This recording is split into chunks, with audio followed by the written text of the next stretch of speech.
right, folks, welcome back to the Exit Interview, a podcast for Black educators with me, your host, Dr. Asia. It's good to be with you all. We have another fantastic guest. I know you all are tired of hearing me say that, but we have fantastic guests. So today we have Amanda Miller Littlejohn, who I just want to say before I read her bio, I met through Octavia Rahim, who was on the show a while back. So anybody who is a friend of Octavia is a friend of mine. So excited for this conversation. But Amanda Miller Littlejohn writes and speaks about burnout, our relationship to work, and how to find alignment at work and in life. She's a sought-after executive coach and brand strategist whose clients span the globe from San Francisco to Singapore. She is passionate about helping high achievers make themselves and their work visible in the digital age. Amanda is the author of Package Your Genius, 5 Steps to Build Your Most Powerful Personal Brand, PYG Books 2018, and most recently, The Rest Revolution, How to Reclaim Your Rhythm and Conquer Burnout when Overworking Has Become the Norm, Wiley 2024. An accomplished freelance journalist, Amanda is a 24/25 Rosalind Carter Mental Health Journalism Fellow. Her writing has appeared in the Washington Post, Los Angeles Times, and Forbes. It explores the mental health challenges and opportunities of high-achieving midlife professionals. Welcome to the show, Amanda. Thank you, Dr. Asia. So excited to be here with you. Yay. Yeah, I'm glad you're here. We had a chance to talk for a minute. We just kicking it, and we out here doing the thing. Doing all the things. All of the things. Yeah. And I'm excited for this conversation because specifically because of your book on burnout. And I think that's why Octavia, we gathered that. That's why she connected us, because, you know, we are talking about in the age of right now, it's March of 2025. Executive orders are coming down. People are losing their jobs. Folks are trying to figure out how their jobs are being renamed. Everything is happening. And so this conversation, not that you knew this was going to happen when you wrote the book, but this conversation on burnout is one that needs to be had. And for our Black educators who are starting to realize that the pipeline for more Black folks to come into education is starting to dry up, right? Because of lots of things, specifically the Department of Education nationally is being cut down. The funding from nonprofits who are working on pipeline work, some of those folks are no longer receiving funding or receiving less funding. We're starting to realize we may be all we have, right? And so I wanted to come in and I want you to talk about this and how your work can support Black educators. So the first thing I'll start with is the question, why this book and why now? Thank you for that. I think this conversation has been brewing, for a long, long time. It first started personally brewing for me about midway through the first year of the pandemic, and really started picking up in 2021 after I had my daughter, and I was looking for ways to front burner my joy, which is something that I talk about in the Rest Revolution. And that essentially means getting back to the things that uniquely energize and add energy to you, but they typically aren't things that make money or are seen as productive or useful to society or to the world, right? Like, we live in this world where every single thing is supposed to generate money or productivity in some way. And it's like, if you're not using your time on that, then what are you doing? And so what I was missing was my own personal source of fuel, which is writing and sharing my words and my voice. And so I was looking for a story to tell. I was working with my coaching clients, and that was going great. But I had a desire to get back into the journalism work that I started my career on. And I remember when Simone Biles stepped away from those 2020 Olympics, it came out later that she had the twisties and she didn't feel like she could move forward into her competition safely. Mm-hmm. And she said she was tired. She was exhausted. I remember my collective group of Black women just kind of saying, wait, what? We can do that? We didn't know we could say Yeah. we were tired and not go on. And when she did that, I don't know if you remember, but online it was like this chorus of other Black women saying, like, oh, wow, what? We can do this. And so Yeah. I wrote an article about that. And it was published in the Washington Post. And that resonated so deeply and widely. I did a lot of reporting for it with high achieving women, Black women, and hours of reporting. And the article was only like 900 words. Oh, wow. And so Oh, wow. I was like, there's more to this story and I For want to pursue sure. more. And so that was kind of the low key, the genesis of the book. But the conversation on burnout had been brewing, and it was literally, it does not stop, because I think we're just at this inflection point in society where we're starting to realize how much everyone is carrying, but how the container that we are trying to operate in is so flawed that it makes sustainable operations impossible. Yeah. Yeah.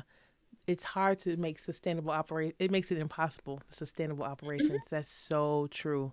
I mean, even what we were talking about before we got on about like college and the costs of college. It's like, who is this for? Like my oldest child got into a school where the tuition is $30K per semester, and that's just tuition. So the total cost of attendance is well over, I think over $100K per year for an undergrad who I still have to wake up in the morning to get to school on time. I'm like, that's a big investment for someone who may or may not make it to class. And so it's like, but you pour into your kids and you do all the things, you sign them up for all the activities, you get all the tutoring and all of the things, and yet you reach these points where it's like, this is, I don't know if this is going to work, like if this is going to work for our family. And so whether we're talking about the price of eggs or the price of college tuition, I think we've gotten to a point where people are saying enough.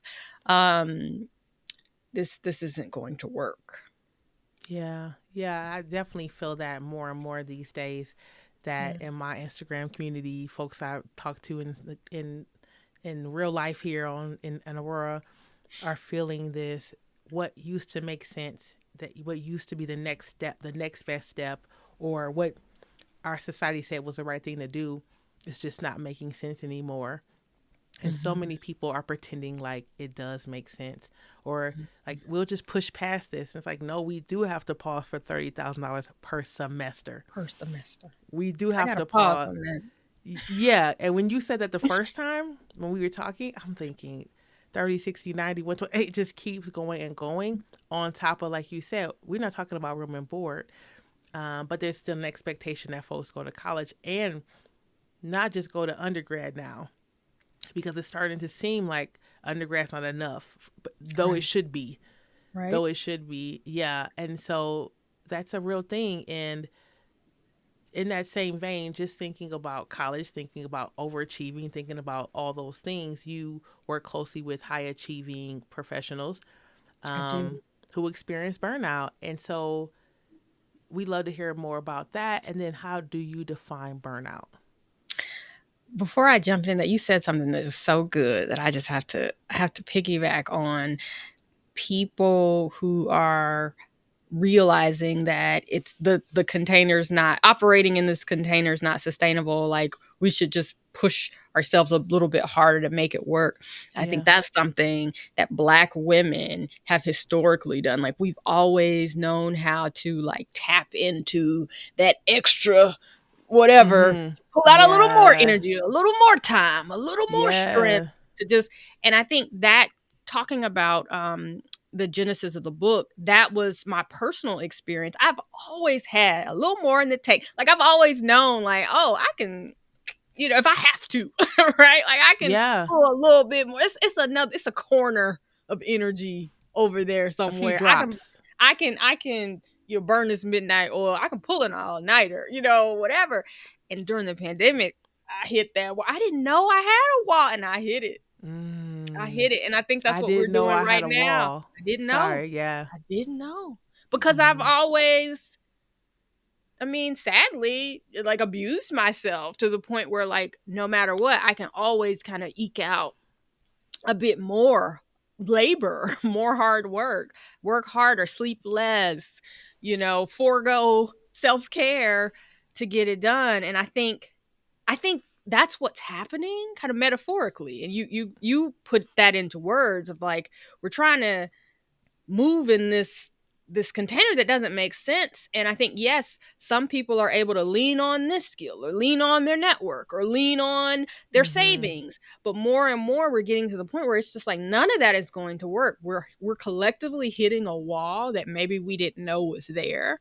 And the setup of our society and the way it, especially how it has shifted in this first few months of the year, is making that more clear. Well, what was your question? Because now I've gone off on a Yeah. tangent. No.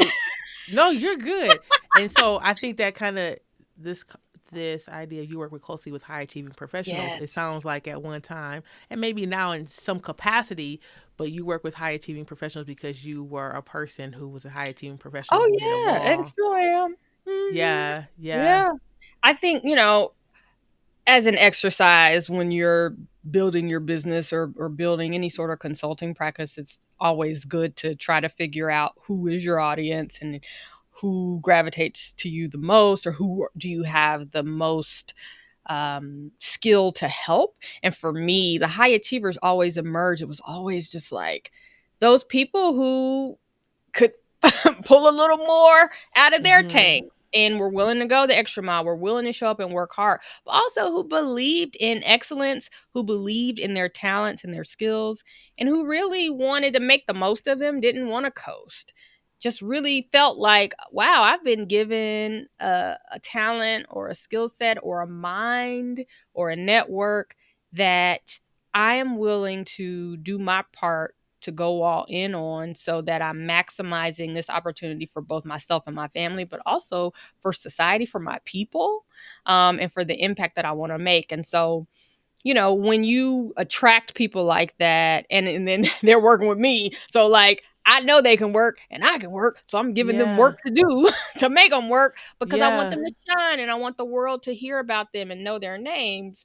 But like all of that is a recipe for burnout, because especially when you don't know your limits yet, if you have not been in a situation where you have run out of road and seen, oh, I can't work for 2 days without sleep or meals, or whatever the Yeah. case Or may drinking be. water.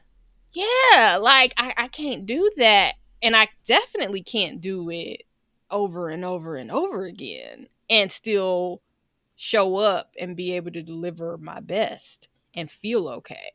Um, and so yeah, I think that the type of person I am and the type of leaders I attract, the burnout conversation just really becomes inevitable Yeah. because we're all, we've been groomed to overachieve, as one of my clients would say, right? It's like we know how to boss up and get it done. But when you do that again and again and again, it takes a toll. Yeah, and while you're talking, the thing that came up to my mind, I don't know if it's a question for us to necessarily answer right now, but I think will excellence, and specifically for Black women, will Black excellence save us? Mm-mm. I mean, no, No. it will not. And so that again is why this rest conversation is so important. You know, these last few years have been a revelation for me, because, and I was listening actually to a podcast this morning. Dr. Gabor Mate. I've listened to him talk before about Mm-hmm. trauma and how trauma informs, how you relate to the world. But he was specifically talking about how, like, you can experience trauma in childhood where you aren't getting your needs met. Perhaps there's neglect, or you are not seen by your caregivers. And so then you make it your life's mission to be seen and to be Yeah. valued. And that can manifest very often in overworking, because you overwork to make good grades and to show that I'm a good and valuable person and that you should Mm-hmm. love me, and to earn the love and care of those around you, to the point where you think that's your personality. You think that's who you are. But that is literally your trauma response. Yeah. What? So, like, when you say, "Well, our excellence," say, half of us, are we even excellent for real? Like, yes, we are. We are. We have the capacity, but is that even like the thing that we would lean into wholeheartedly if we didn't feel like that was what we had to do to feel worthy and loved? Wait, I just want to stop because you asked a really good, a really good rhetorical question a second ago. It's like, are we, are half of us aren't even excellent? Like, are we really excellent? And so I love that because then we have to ask the question before we answer that: how do we define excellence, Yeah. and who has defined it for us? Right? Mhm. Because it is not something that I've had a chance to put my input in to say this is what Black excellence is. It was already here before I got here. And Yeah. then it's up to me to decide to say, yeah, I'm going to lean into that or Mhm. make this other definition of it, what it could be for me. And like you said, am I responding out of a trauma response? Right? Um, we're going down the road in this really We great are. conversation. And this is going back to the question I'm asking. So you're talking about trauma. I would love for you to answer the question for us. Like, how do you define burnout, and what does that typically look like? Like, if you have a specific example with some of your clients, like what does that look like for them? That maybe even Black educators who aren't necessarily in the same like for-profit work or corporate, you could see Mhm. them also doing these same things. And it's like every time you start talking, I have something to say, and I'm like, put a pin in that. Ask me about what is burnout in 3 minutes. But Got you. I Black got you. excellence. Yesterday, so my kids are on spring break. Yesterday, I was sitting outside working on something on my iPad, and it was just a beautiful day. The sun was shining, it was warm. It's like one of those early spring days that's like foreshadowing this beautiful summer to come. Still a little cool, but like warm enough that you can sunbathe. So I'm sitting outside. My eldest comes out and is just like talking to me. And we start having this conversation about just like how hard it is to just exist in this world, right? Like we have Mm-hmm. deep conversations. And Logan said, sometimes I just like wish I were like a rock. I could just like sit here in the sun and just enjoy the sun and listen to the flowers and not be required to do anything to kind of like earn my existence, but to just Mm. enjoy my existence and be like enjoy the sunshine, enjoy the things that are here for us that nobody has any time to enjoy because we're always, on to the next. And I think in that moment, it just hit me while you were talking. Wow, I must have somehow created a childhood that is at least didn't have the kind of trauma that I had, where this child doesn't feel like they have to perform and live up to this excellence to be loved and accepted and seen and heard, like their ideal. Even obviously is not the case, is that's not what they're going to do, because they understand like this is the world we live in. But to even be able to like, I don't even think I ever thought like that. Like I think like Just that to now, dream about it. but as a Yeah. kid, I was like, this is who I am and what I got to do and Yeah, sure. what's the best path.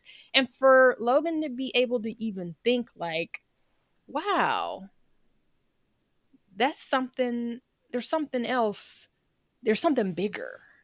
And like we're kind of all on this wheel, but for what? Um Yeah. anyway, it's like the whole trap of Black excellence, or the trap of excellence to prove who you are and to earn your place, does not seem like it's there mentally, Yeah. for them. And I'm like, that kind of made me feel good. But what is burnout and what are some of the signs? Burnout, gosh, it's like when you hit that wall, and you run out of room to do more. And I think it looks like for some people, or some of the language you might have used in previous generations would have been a mental breakdown, or Mm-hmm. not even to that degree, but just like she's, not having a nervous breakdown, but just kind of like completely exhausted. And so the symptoms can be, a lot of clients will have physical symptoms because they are pushing themselves so hard, Mm-hmm. work wise, that like they're neglecting their bodies. And if they even have like a moment of rest, they might get sick, or some sort of health challenge will manifest itself. For me, when I'm experiencing burnout, I experience a lack of creativity, which is extremely um alarming to me, because like I that is who I am. I am a Sure. creative. And so to Yes. lose access with that core of my self, my personhood, is like, oh, okay, we in some dangerous waters. And so I would say to people, whatever it is that makes you feel like you, and tells you this is who I am, when you can't access that, that is kind of when we are in that danger zone. Let's start with the part when you know you have burnout because of lack of creativity, Mhm. and that's alarming to you. So let's start from there, please. Sorry. So I know for me, when I lose access with my creativity, that is my alarm to say, okay, we are in the danger zone, because creativity is like almost how I define myself or measure myself. It's like my most authentic version of me, the core of me, is creative. Creative about everything. I'm a creative parent. I'm a creative writer. I'm a Yeah. creative when it comes to music, how I design the day, how I'm teaching my daughter the days of the week. Like I coming up with a song. Like I'm just creative. And so when I lose that, I know something is wrong. So I'd say for anyone, whatever the thing about you, the trait about you that makes you feel the most you, when you're not able to access that, you know that you are in trouble. And so rest is definitely, as our friend Octavia lets us know, like it is revelatory, because on the other side of that, we get answers and we get clarity and we can come back to ourselves.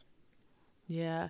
It's interesting that you said that you know that you're experiencing burnout when you have this lack of creativity, and in order for you to know that, you said the traits about you that are the most you kind of go to the background and the back burner, they disappear. They're still there, but they're kind of buried. That would mean that folks would have to know the traits that make them the most them. Like have to have a Mm. place of like, I know who I am, and have Yeah. studied themselves enough to say, Mhm. I know who I am, and without anything else around me, without the influence of any other person, in order to even have that beacon go off to say, I'm burnt out.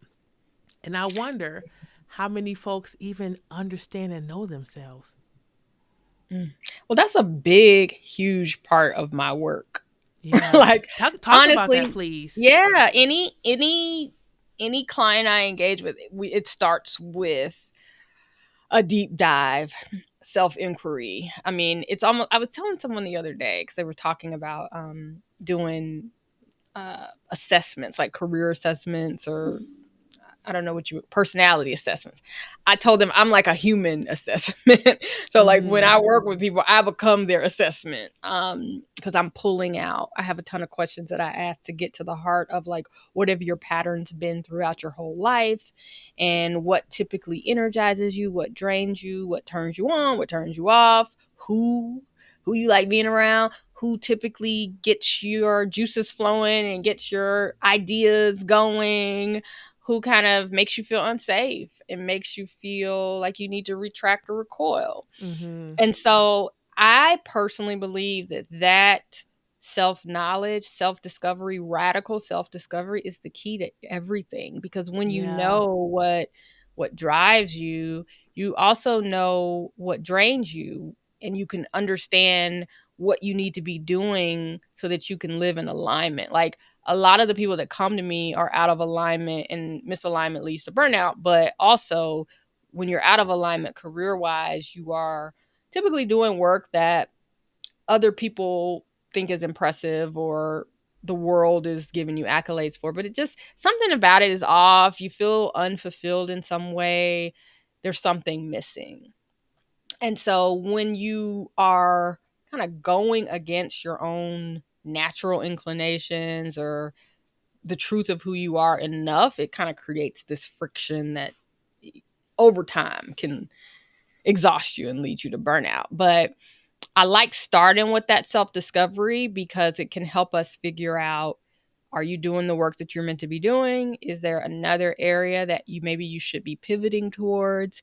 Are you being called to something that you have ignored and that you're not allowing yourself to explore because there is probably some untapped energy in that exploration that you're not allowing yourself to do? And so um knowing yourself, like, it's unfortunate because I feel like, and you can speak to this as an educator being in the education space, I have always lamented how we teach our kids so many things, but we don't teach them how to understand themselves. We don't teach them how Yeah. to know their strengths and really see themselves outside of like this assembly line of, we are all the same, we're all learning the same things, we're all kind of getting molded the same way. And I know that a lot of that is standardization, the standardization of education, like it's anti-personalization, but we need, I mean, especially for the times that we're moving in, I think we need to know ourselves now even more. Yeah, I feel like folks who youth adults who do understand themselves are on that journey. It definitely is not in the school building. Mm-mm. There, it's Nope. definitely on their own time, and different conversations outside of the workplace for some people, and for school, the schoolhouse for other people. Um, and so on that same note, thinking about, so we're obviously not talking about forms of trauma when we talk about educators and the support that they need. And you talk about burnout and trauma as two different things. Is that correct? Yes, for sure. Yes. And I want to clear, I mean, that seems clear to me, but I want the audience to understand that these aren't the same. But for folks who are experiencing burnout, um, what are some steps that you would think would be helpful for them to come back from that burnout, to start to feel refreshed and renewed in their spirits? Um, we love, and if you like, as many as you could share, because I know that our audience Yeah. is mostly in education, and folks may be thinking about leaving, may want to stay and make it a career. They're in different parts of their lives. And also, we're talking to allies who are not Black educators but want to support their educators in these Mhm. schools. And they Mhm. like to probably pass some of this information on to their staff or their colleagues. I think the first thing that you have to address is, it's almost like triage, right? If you go into a Yeah. hospital and you're bleeding, you have a gunshot wound and you're bleeding out, they're going to address that first. Like, they've got to stop the bleeding. And I think in terms of stopping the bleeding of burnout, you really need an extended period of rest. And so, to the point that you can take a sabbatical, highly recommend that. Like, the more time that you can get away from your routine to reset your nervous system and to reset your routine and change some of your habits, the better. I know that's not accessible or realistic for everyone, but I think, if you can even take a week or two just to kind of do the triage, just try to patch yourself up. But in the interim, aside from simply resting, whatever that looks like for you, like for some people it's sleeping, for some people it's creativity. Like, I think there's different ways to rest. You really do have to address what isn't working, what's out of alignment in your life to the degree that you can, so that you can make changes so that you don't just end up back in the same place. So I'll give you an example. I was working with a young lady a few months ago who was recently laid off, and she took advantage of I was doing this series for February where I was working with people to just find clarity and alignment one-on-one. So we do a session and just kind of figure out, well, what is your plan? Let's get clear on what are you trying to do, and let's move Yeah. forward. So we had the session, and I remember, she's saying, okay, I have some runway, I have some time. I want to start looking for another job. I want to start maybe looking for an executive director or a CEO role, and we kind of got to the root of, well, why do you want that role? And it was really because of some of the trauma that existed in the previous roles where she was kind of supporting and doing the work of the leader, but not getting the shine. Mm-hmm. Now, in the background, she has some chronic health issues that really make it difficult for her to work in an office environment. So it's like, and her chronic health issues, as many of them are, is exacerbated by stress. Sure. So she's putting herself in these like work situations that are extremely stressful, aggravating her health condition, and then she's having to take off months, like a lot of time, because she physically can't show up to work. And so between managing this health issue, managing the demanding work schedule, she didn't really have much else going on.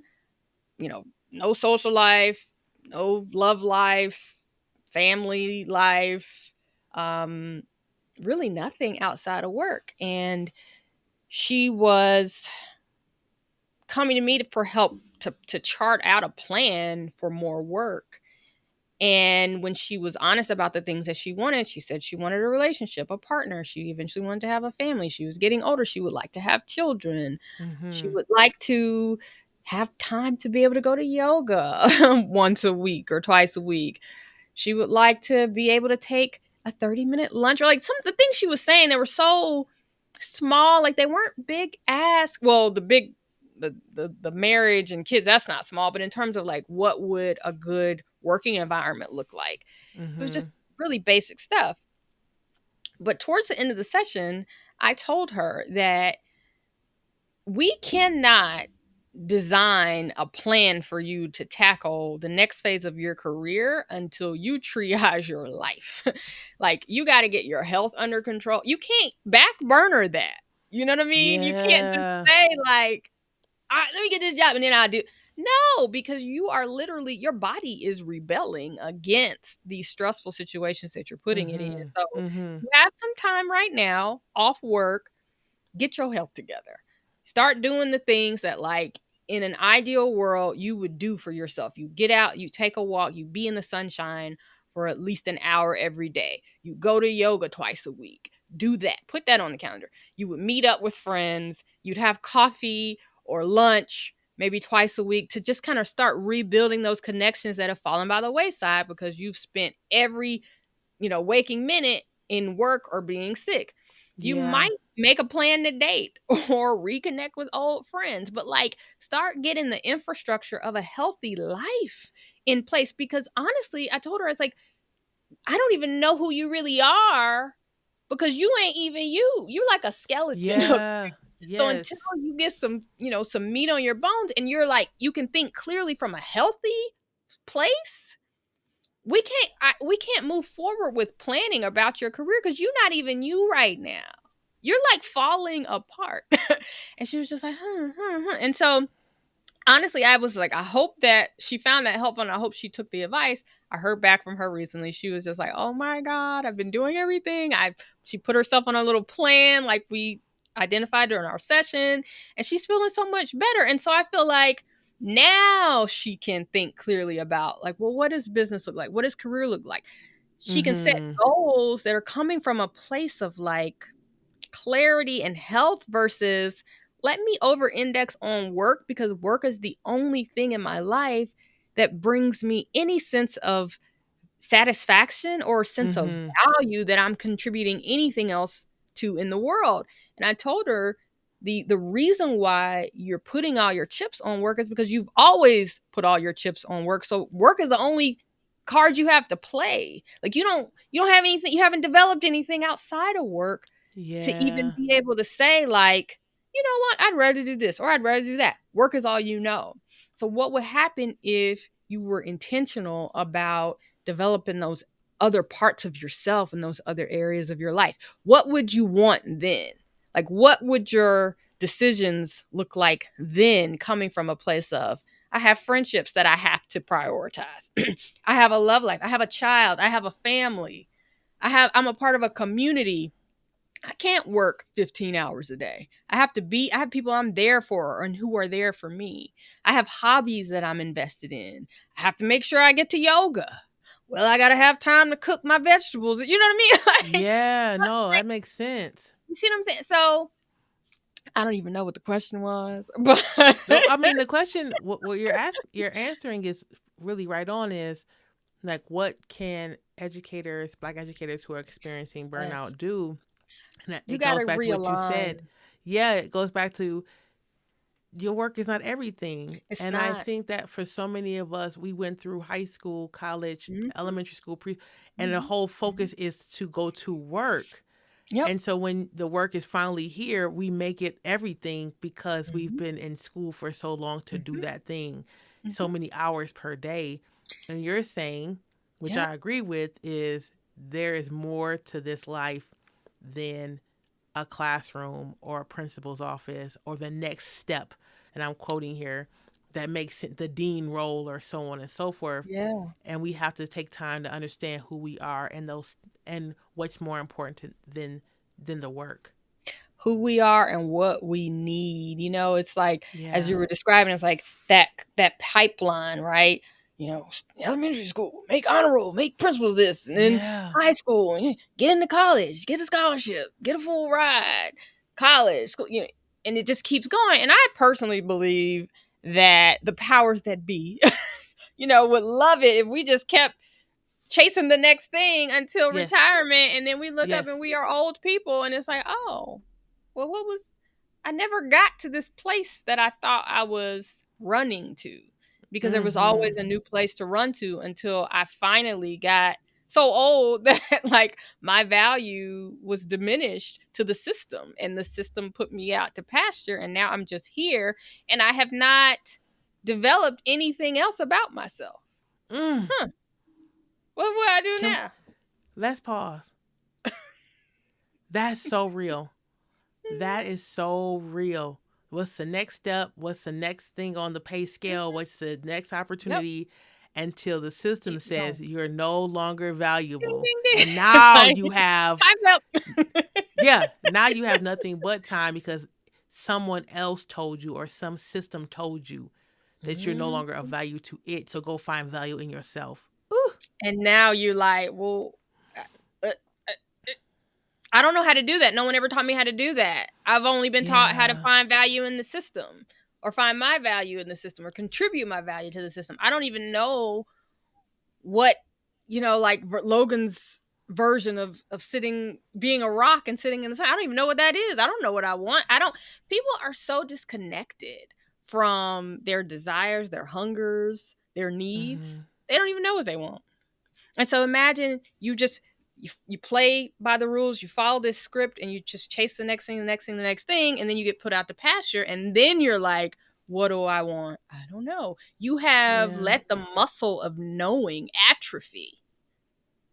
Like you So it's kind of like, how difficult would it be?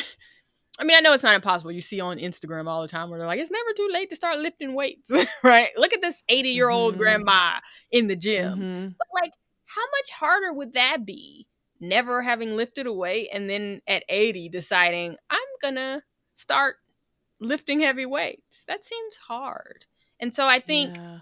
in the same way of developing that muscle of self-knowledge, like, I encourage my kids, I'm like, y'all need to know who you are. You need to understand how you can extract value from your creativity from the world. Like, you always should have options. This is what you're good at. This is what excites Mm-hmm. you. This is what you need to be your best, to be productive. Like, study yourself. I'm studying you. I'm mirroring back to you, but you also need to know what works best for you, because it's like, in the absence of that self-knowledge and understanding, you're always going to be looking to someone else to slot you in to their equation, whether or not that is the best fit for you, whether or not that is an in alignment with your energy, with your goals, with your needs, with your values. And I think honestly, that's where a lot of us are right now. We're at this inflection point where people are going to have to start getting entrepreneurial. They're going to have to start Mhm. looking at like alternative ways to make income. And one of the problems that I see the most is the same way like we develop that muscle memory to take instruction and be told what to do, the muscle to make things happen is non-existent. So people don't have the sense of their Yeah. agency. You know how Yeah. you got this podcast and we're here doing things. You got the website and it's like you have created an ecosystem to engage with the world on your terms. A lot of people are simply used to taking orders, being told what to do, meetings are put on their calendars, they show up. And I mean, not to disparage that, but I'm saying it's like a mindset. You have to find ways. So I encourage anyone who's listening to this, whether you have a full-time job, you work for someone, or you don't, create something on your own that you Yeah. can use as evidence to show you, like, hey, I can make things happen. I can put I'm something in the alive. world. I'm alive. Yes. I can put something in the world and people respond. Wow. Like my middle child bakes cookies and cinnamon rolls and all sorts of things. And I love that for him because he taught himself how to bake from watching YouTube videos. And then Yeah. the stuff is good. And he might take it to school or take it to somewhere, take it to church. And people are like, oh, will you make something for me? And he's like, oh, okay. Bakes a batch of cookies, sells it. And now he's like, oh, I can I I have a can skill. keep going. I have a I have something skill. else I can do. But it's like that, little things like that. That's not even a small thing, but like engaging with the world on your own terms, with your own like agency, saying, I'm doing this thing. Nobody told me I had to do it. Nobody, said like these are the rules to life and to what you must do. I said Yeah. I'm choosing to make and create and offer something to the world. It builds your confidence in a way that I don't think we realize. And we really need that in times like this. Yeah, I love this. And I also think about if those of us who are raising children, nieces, nephews, whoever, whatever, grandkids, those folks also get to see us in this creative way, and it Yes. disrupts in their life this, it has to be a certain way. They Yes. get to reflect and say, no, my granny is doing this different thing. She's Mm-hmm. working, but she also does this, or she doesn't want to work there anymore and she's chosen to pivot and go into something else. And they get to see in the on the back end and the behind the scenes what it means to disrupt this kind of constant thinking of, well, the next step is this and the next Yep. step is that, right? And Yep. I love that you're saying this, because you're, and I think too, yeah, it's really cool to have someone say, oh my god, your food is so good, and have that acknowledgement. But even to say that I made that, I even made if that. no one ever sees it, but I Mm-hmm. did this, it came out of my brain and it's in my Mm-hmm. hand, or it's on my computer, or wherever it Yep. lives, it belongs to me and no one can take that from me. And it doesn't belong in a system, it doesn't belong in Mm-mm. a professional development, it does not, Yep. it doesn't, yeah, I love that. I It's love powerful. that. It's like a It is. superpower. It's like a Yes. superpower that you unlock when you activate your power to make things happen. It's and I think, I've been pondering this a lot because I think a lot about, what is here, what is coming, what is necessary, what's needed for the moment to meet this moment, what my kids need to be doing or planning for in terms of the future, and just like Mhm. who's going to survive, Mhm. the next what have you. And I think it really is people who are building this muscle. And I even for myself, I'm like, okay, I need to like ramp it up. I need to like lean, like literally. I was thinking of this morning, actually. Those of us who maybe did experience trauma in childhood, and so, or are used to uncertainty in the home, Mhm. we were built for this. We were built for this moment. Like, I think Mm. when you're used to things, being a little bit too prescribed and you're just used to following the plan, or you're used to everything going your way, or you're used to someone Mm-hmm. telling you what to do, you do it and it works. They tell you what to do, you do it and it works. And that's just all you know. It's easy to like freak out during a moment like this, but a lot of us come from situations where that was not the case. And so this is something I was just reminding myself of recently. It's like, you were formed in uncertainty, and Mm-hmm. so you know how to step up. Like, don't forget, just because things may have evolved and gotten more comfortable, don't forget your roots. Don't forget that you know how to pivot, you know how to move, you know how to observe, you know how to read people, you know how to read situations, you know how to read the tea leaves, you know how to read the signs and be like, that Yeah. I need to fall back on this, dial up that. Like, we have these skills that I think it can be painful to activate because we got them during painful times, but we got them nonetheless, and they are there for us.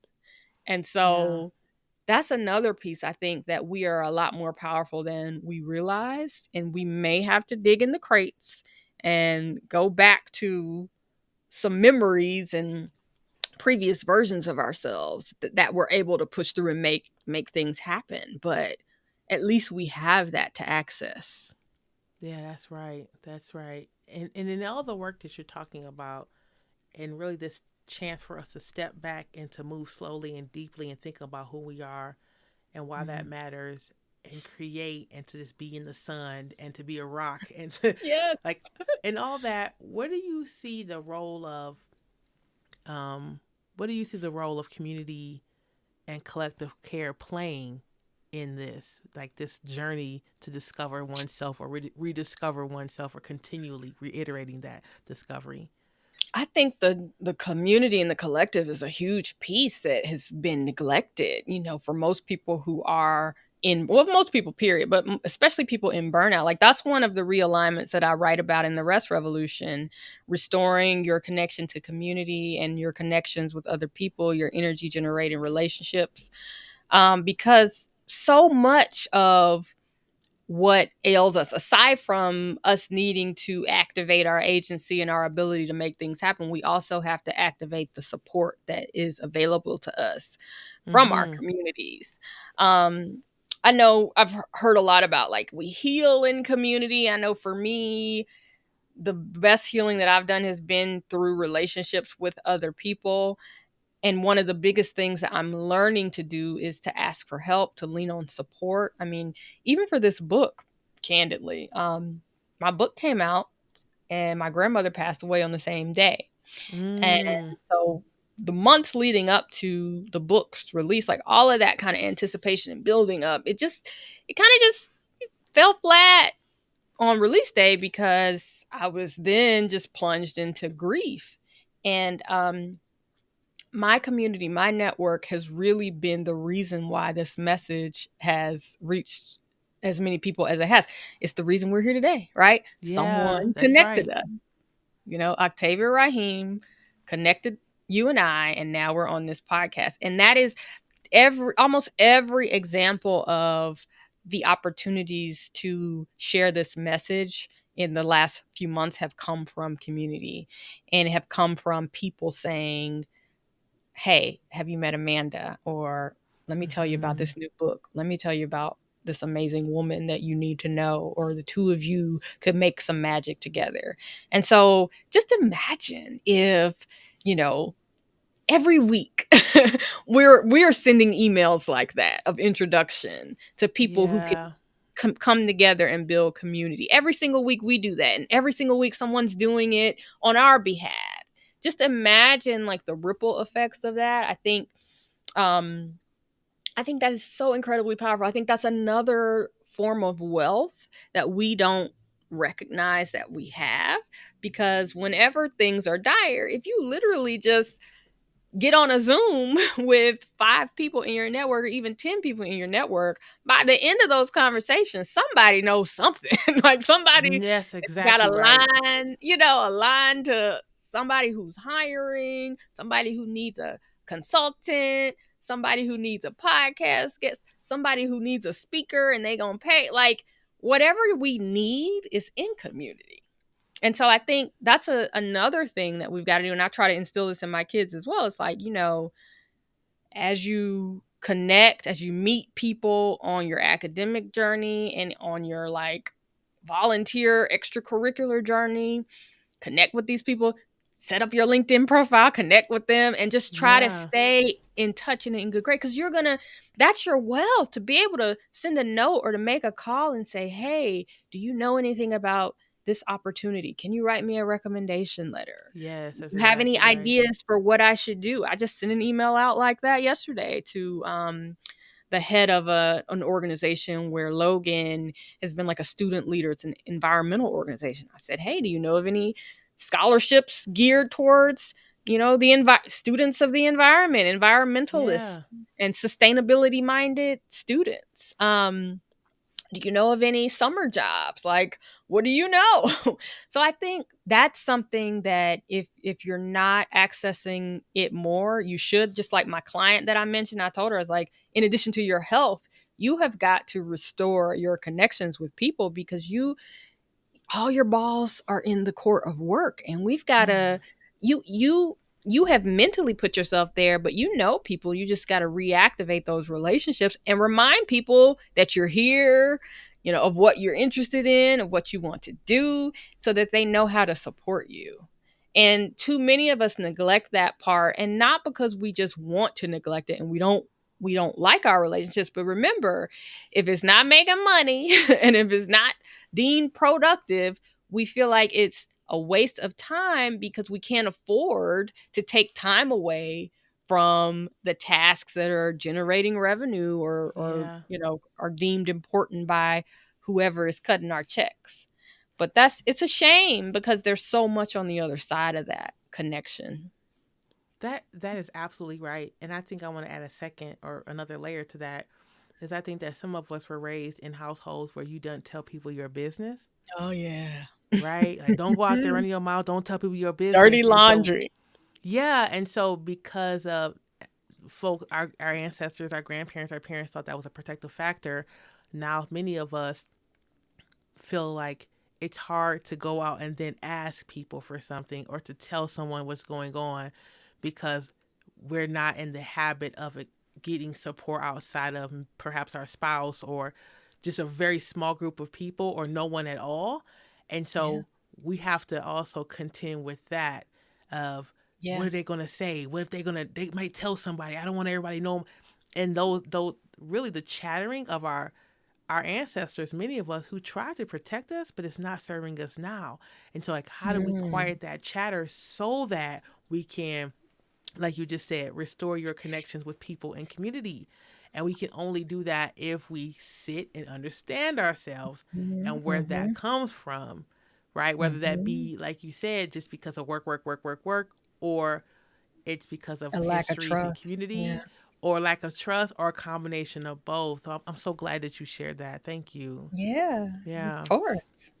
I think that I have two questions, and these are the questions I typically ask everyone, whether they were in education or Mhm. like you, serving communities in different ways. The first question is there a Black educator that you would like to shout out? When I saw that question, I was like, "Oh, can I say it without crying?" That's Yes, so real. That's so real. I would like to shout out my late grandmother, Etheldra K. Miller, who was a third grade teacher in the Emmanuel County school systems in Emmanuel County, Georgia. But she was a lifelong educator and lover of children. And at her service, she had a number, she was 94 when she passed, but a number of former students. She taught third grade. So people she taught third grade were there, and they Mm, talked about her impact. And one of the things that I took away from her service was, because she was a woman of modest means, was not wealthy by any means, but the church was packed and the stories were plentiful yeah. of her impact. and to be a person who is in community, who's dedicated their lives to helping other people. She was one of my role models just for service. I remember when we would visit for the summer, she would have us volunteering, as little children, going to help the elderly and packing bags for the food bank and just doing all sorts of things. But as an educator, I mean, I think when you are an educator at heart, it doesn't stop when you leave the classroom. And so she was always teaching us, me specifically, and I took so many lessons from her. And so I wanted to shout her out because she's not a famous educator by any means, but has impacted many, many people and is still impacting the lives of people who still roam the earth, even though she no longer does. So I would say my grandmother. Thank you. Thank you so Yeah. much for sharing. Thank you for giving me a place to just put her name in the atmosphere because I do Of that course. whenever I can. She is gone, Yeah, of but not course. forgotten. No, no, no. I love that. And I love that, like you said, what she's taught children, and now they're adults, obviously, and maybe Yeah. have their own grandchildren. Yeah. It's Their still own here, it's children rippling. and their. Mhm. That's Beautiful. powerful. That's the It power of is. being an educator, you know? So I just, yeah, yeah. Yeah. Thank you. Mhm. Um, our last question. For you, what does it mean to be well? What does it mean to be well? You know, I think it evolves for me, but to feel like I am in touch with that core of myself, as I mentioned earlier, that I have the space to create, the space and room and bandwidth to pour into my relationships. I feel aligned, when it comes to the work that I'm doing. And I don't know, I feel like a sense of balance and peace. And I'll be honest, like it's a stressful time. It's a stressful season at present. But I do lean into my own wellness and stillness practices. So I might feel well for a moment or for an hour and then go back into the drama of all the things. Yeah. But I am I'm looking forward to a more long-standing and sustainable sense of that. That sense of wellness, the time, the space, the resources to really just lean into my writing, my kids, my health and wellness, and all the things. I mean, I think overall, I feel well because everything that I just mentioned to you, those are all the big parts of my life. But it's just like we're in a period of transition for many of the people in my household. So I think it's to be expected to feel kind of like, oh, Yeah. A little disheveled. a little bit, things got to settle back down. But Yeah. it's a season, and I saw this somewhere, and it maps to like the purpose-scaping philosophy that I write about in the book. It's like this is just a season, and every season changes. So I was Love like, that. okay, I'm gonna hold on to that. Yes, I love that. I'm gonna write that down. Hmm. Um, Thank you so much for coming on the show, Amanda. Thank you for having me. This was so good. I hope this Yeah. was helpful to people. I hope they I I hope they got as much out of it as we did. I feel like, yeah, listen, that counts. Two people. All two of Right? us. Yeah. Folks, y'all need to go out and grab the Rest Revolution, How to Reclaim Your Rhythm and Conquer Burnout When Overworking Has Become the Norm by Amanda Miller Littlejohn. The book, if you're looking on YouTube, she's holding the book up. Go grab that book, read It's a it, great book. buy a copy for someone else, share it, put it out in community, get it in your book clubs, share it in your church halls, all the things. We need to take care of ourselves. We need to take care of community, and this is a way that we can start to do that. And yeah, we'll see you on the next episode. Thank you for listening to the Exit Interview, a podcast for Black educators. Peace out, y'all.